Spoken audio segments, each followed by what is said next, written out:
Halo semuanya, berjumpa kembali di channel Film Populer. Di video kali ini, kita akan menceritakan alur film yang berjudul Pound atau Menggadaikan. Semoga kalian terhibur dan nyaman dengan cara saya bercerita. Tanpa perlu basa-basi lagi, langsung aja kita simak alur ceritanya berikut ini.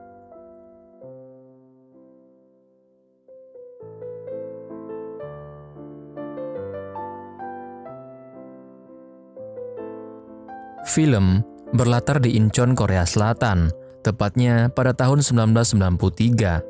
Ada dua orang pria penagih hutang. Mereka berjalan bersama sembari mengobrol. Mereka adalah kakak beradik yang bernama Do-suk dan Jong-bae. Suatu ketika, mereka melihat seorang ibu yang kebetulan mempunyai hutang kepada mereka. Melihatnya dari kejauhan, mereka berdua berusaha memastikannya. Lalu mereka berteriak di tengah keramaian. Do-suk menghentikan ibu dan anaknya yang hendak pergi melarikan diri. Dia adalah Myung-ja, peminjam uang yang sudah menunggak selama 2 bulan lamanya. Merasa sudah terpojok, Myung-ja beralasan bahwa suaminya belum lama meninggal dan keadaan ekonomi mereka sedang sulit. Do-suk yang tidak peduli dan terus membentak, membuat putri kecil Myung-ja marah dan mencubit tangannya. Do-suk berusaha tetap sabar dan meminta jaminan kepada Myung-ja agar dia tidak melarikan diri lagi. Dengan mata yang berkaca-kaca, Myung-ja berkata bahwa dia tidak punya apa-apa untuk dijaminkan. Do-suk yang kesal mengambil putri kecilnya itu dan menjadikannya sebagai jaminan. Dia berjanji akan merawatnya dengan baik dan memberikan waktu 1 hari kepada Myung-ja untuk menyiapkan uangnya. Anak kecil itu terus menangis, walau sudah diberikan jajanan dan hadiah gantungan kunci.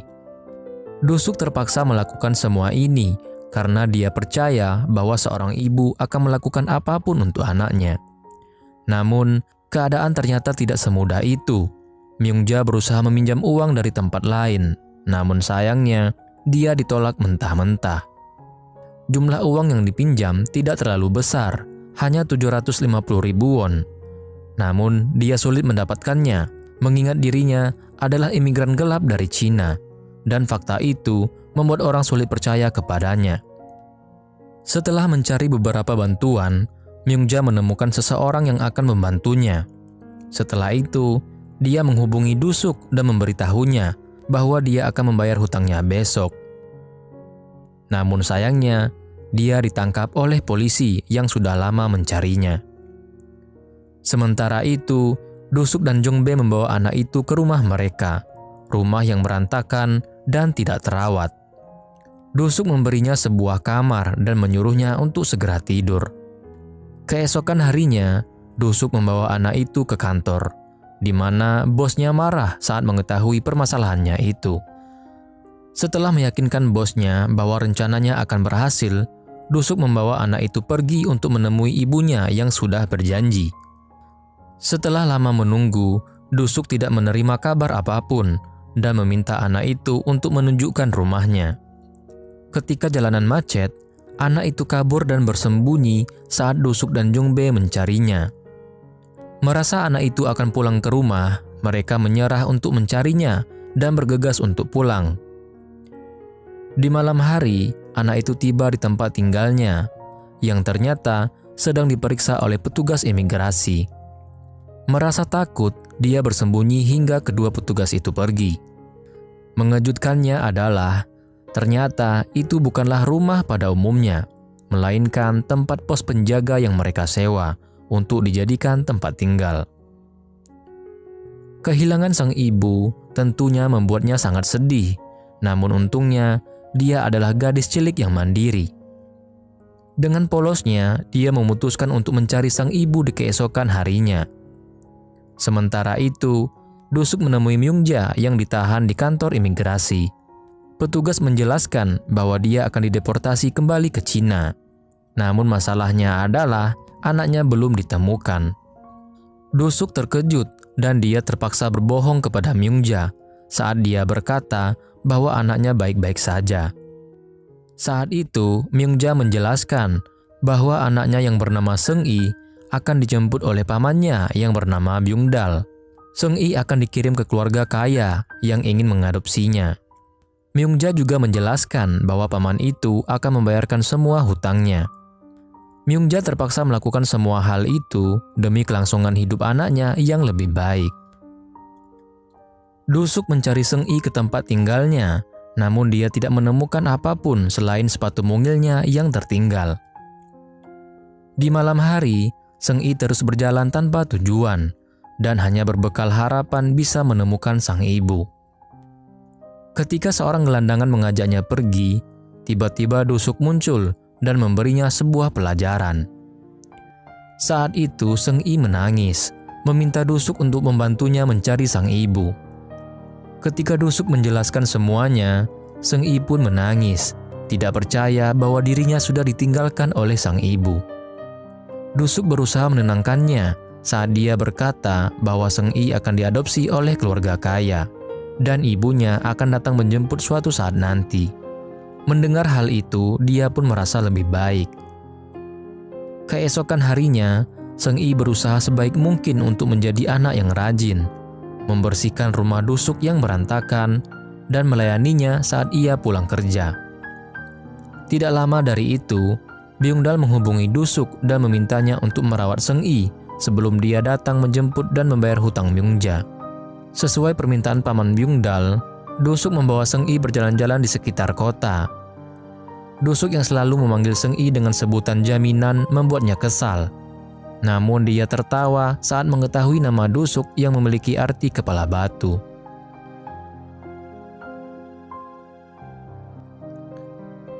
Suasana pun mencair dan terlihat lebih baik dari sebelumnya. Seung-i memberikan nama baru untuknya, yaitu Seung-bo, yang berarti pemenang. Di hari itu, Do-suk membawa dia pergi ke mall untuk membeli pakaian, pergi ke tempat makan, dan membawanya ke konser idol, walaupun mereka harus menyelinap karena tidak memiliki tiket. Bahkan, dia memberikannya merchandise kaset dan CD yang sangat diinginkan oleh Seung-i. Jong-bae berusaha merayakan hari terakhir Seung-i sebelum dia pergi dan diadopsi keluarga baru. Walaupun senang, Seung-i juga merasa sedih karena harus meninggalkan mereka berdua. Keesokan harinya, Do-suk mengantar dia ke stasiun tempat di mana pamannya akan menjemputnya. Do-suk memberikan CD player untuk Seung-i agar dia bisa memainkan CD idol pemberiannya.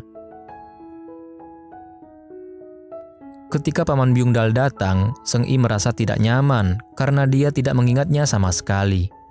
Do-suk meyakinkan Seung-i dan berkata kepadanya bahwa mereka akan tetap saling berhubungan melalui pager, sebuah alat komunikasi di zaman dulu di mana pengguna harus mengirim pesan suara kepada operator. Sebelum akhirnya, pesan itu dirubah ke dalam bentuk teks dan dikirim menuju pager yang dituju. Kepergian Seung-i membuat Do-suk gelisah karena pager yang ia kirim tidak pernah dibalas. Menyadari ada sesuatu yang tidak beres, Do-suk melacak alamat paman Byung-dal melalui nomor teleponnya. Ternyata Byung-dal adalah orang asing yang menipu Myung-ja bahwa anaknya akan diadopsi keluarga kaya. Namun nyatanya, Seung-i dijual untuk dijadikan pembantu. Do-suk sangat marah saat tahu bahwa Seung-i dijual hanya demi 300.000 won kepada orang lain yang tak dikenalnya. Seung-i dibeli oleh pemilik klub malam yang memaksa dirinya untuk melayani pelanggan, membersihkan toilet, dan pekerjaan berat lainnya. Seung-i tidak bisa menghubungi Do-suk karena pager miliknya disimpan oleh Byung-dal. Seung-i berusaha mengirim pesan kepada pager miliknya, berharap sang ibu akan melihatnya. Suatu ketika, Seung-i terluka saat pria mabuk melemparkan gelasnya. Serpihan kaca mengenai pipinya dan membuatnya terluka cukup parah. Alih-alih dibawa ke rumah sakit, Seung-i hanya diberi obat luka biasa. Do-suk membawa kembali barang-barang Seung-i yang disimpan Byung-dal. Dia menemukan pager Seung-i ada di dalam tasnya. Menyadari Seung-i mengirim pesan ke pager tersebut, Do-suk segera membalasnya dan memberikan nomor teleponnya. Setelah lama menunggu, Do-suk akhirnya menerima telepon dengan suara tangis yang meminta tolong kepadanya. Do-suk pun meminta alamat klub malam tersebut dan segera mendatanginya dengan marah. Setibanya di sana, Dusuk segera melepaskan Seng I yang terkunci di dalam rumah, memecahkan kacanya dan membawanya pulang. Pemilik klub yang menyadari hal itu merasa sesuatu miliknya telah diambil. Dusuk memarahinya kembali saat dia bertanya berapa harga untuk menebus Seng I. Wanita itu meminta tebusan 4 juta won. Walaupun Dusuk tahu Seng I tidak dibeli semahal itu, dia tidak menawarnya. Karena dia tahu Seng I sangatlah berharga untuknya. Keesokan harinya, Dusuk menjual mobilnya untuk membayar tebusan Seng I. Setelah itu, dia membawanya ke rumah sakit untuk diobati. Dokter menyarankan bahwa Seng I harus menjalani operasi khusus agar lukanya tidak membekas. Walaupun harganya sangat mahal, Dusuk tetap melakukannya demi masa depan Seng I. Keesokan harinya, Dusuk mendaftarkan dia ke sekolah. Namun sekolah tidak bisa menerimanya karena dia adalah imigran gelap. Satu-satunya cara agar dia bisa diterima adalah Dusuk harus mengadopsinya sebagai anak. Seng I menangis. Dia tidak mau Dusuk menjadi ayah barunya. Mengetahui hal itu, Jongbe menasihati Seng I dan berkata kepadanya bahwa itu hanya berpura-pura. Seng I hanya takut sang ibu akan membenci dirinya, namun Jongbe berjanji akan menjelaskannya kepada sang ibu suatu saat nanti. Seng I yang malang tidak tahu bahwa sang ibu sebenarnya tidak akan pernah kembali kepadanya. Akhirnya, Dusuk mengangkat dia sebagai anak dan merawatnya selayaknya orang tua. Ia menyekolahkannya, memberinya bekal makan, dan mendidiknya dengan baik, hingga dia tumbuh menjadi sosok remaja yang cantik. Suatu ketika, Myungja kembali ke Korea. Dia datang ke sekolah Seng I, bermaksud untuk memeriksa keadaan putrinya itu. Saat melihatnya dari kejauhan, Myungja pun terkejut, karena ternyata Dusuklah yang telah merawat putrinya selama ini. Merasa keadaannya baik-baik saja, dia memutuskan untuk tidak ikut campur lagi. Singkat cerita, Seng I menjadi mahasiswi di salah satu universitas ternama. Sebagai ayah, Dusuk selalu mencemaskan dia jika pulang terlambat. Bahkan, dia memarahi pria yang membantunya pulang saat mabuk. Dusuk tidak mau putri kesayangannya itu dimiliki orang yang tidak pantas. Seperti ayah pada umumnya, Dusuk menanyai pria yang menjadi pacar Seng I saat itu. Menyadari kualifikasinya sangat bagus, Jongbe menyarankan Dusuk untuk tidak khawatir dan menerimanya. Tidak lama dari itu, nenek dari Seng I menelpon Dusuk, memberitahunya bahwa keadaan Myungja sedang kritis. Myungja berpesan bahwa dia sangat ingin menemui putrinya itu. Lalu Dusuk dan Seng I pun berangkat ke Cina untuk menemui ibunya. Setibanya di Cina, Seng I tidak tahu harus merespon keadaan itu seperti apa, karena sudah belasan tahun dia tidak pernah melihat ibunya lagi. Setelah berjalan menyusuri jalan setapak, Dusuk dan Seng I tiba di rumah sederhana, tempat di mana ibu dan neneknya tinggal. Setelah sekian lamanya tidak berjumpa, Seng I akhirnya bertemu dengan sang ibu. Mereka berdua menangis, saling melepaskan kerinduannya satu sama lain. Setelah itu, Myungja bersujud di hadapan Dusuk karena dia tidak tahu harus membalas kebaikan itu dengan apa. Dia sangat bersyukur putrinya sudah dirawat dengan baik. Setelah meminta maaf atas semua permasalahan yang dia berikan, Myungja meminta bantuan Dusuk untuk terakhir kalinya. Ia tahu bahwa dirinya sudah keterlaluan, namun dia merasa harus memberitahu kebenarannya bahwa ayah Seng I ternyata masih hidup. Myungja meminta Dusuk untuk mempertemukan mereka.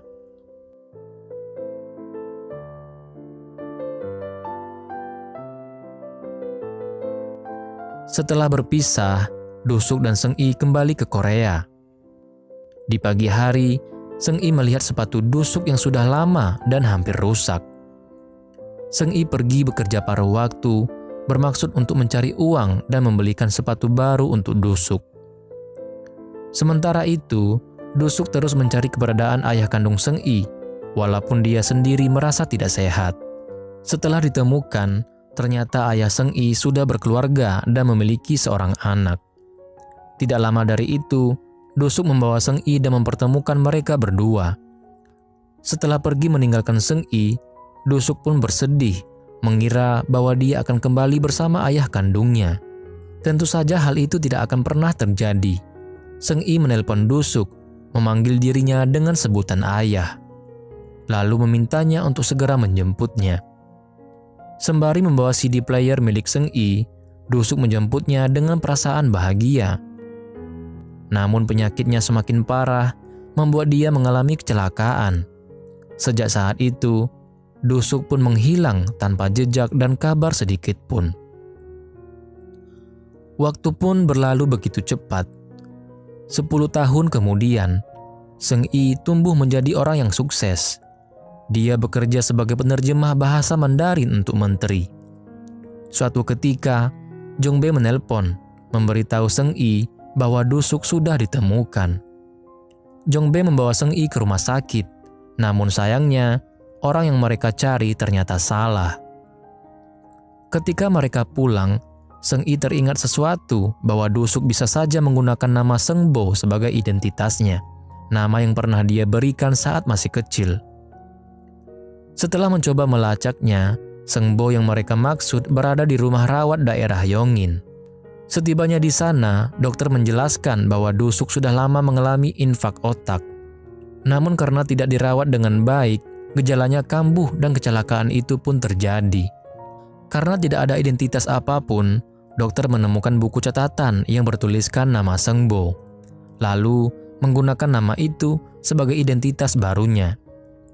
Kemudian, mereka diantar oleh penjaga untuk menemui Dusuk di ruang rawatnya. Setelah sekian lamanya, yaitu 10 tahun mereka tidak pernah bertemu, Jong Bae dan Seng Yi pun menangis, menyesal karena baru menemukannya saat ini. Seng Yi pun berusaha mengingatkan dia bahwa dirinya adalah putri jaminan, yaitu putri yang ia rawat sedari kecil. Mendengar hal itu, Dusuk pun tersenyum saat dia memperlihatkan CD player yang ia bawa selama ini. Seng Yi membawa sepatu yang belum sempat ia berikan kepada Dusuk saat itu. Ketika Seng Yi memasangkannya, dia melihat buku tabungan tersimpan di kaos kakinya. Seng Yi pun menangis, menyadari itu adalah jaminan biaya hidupnya selama ini.